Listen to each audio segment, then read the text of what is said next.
শহীদ president Ziaur রহমানের ৪৪তম শাহাদাত বার্ষিকীতে জেলায় জেলায় চলছে নানা আয়োজন।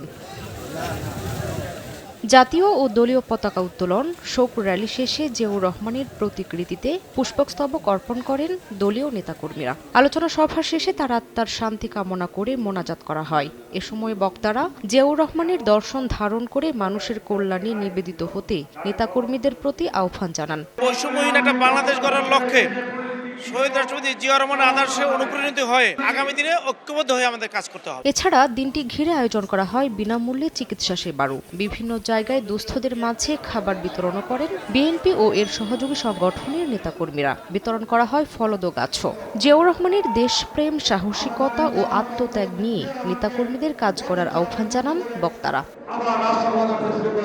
রাষ্ট্র পরিচালনার দায়িত্বে থাকাকালে দেশীয় ও আন্তর্জাতিক ষড়যন্ত্রে ১৯৮১ সালের ৩০ মে চট্টগ্রামের সার্কিট হাউসে বিপথগামী সেনা সদস্যদের হাতে প্রাণ হারান শহীদ রাষ্ট্রপতি জিয়াউর রহমান। শামীমা শাম্মী, সময় সংবাদ।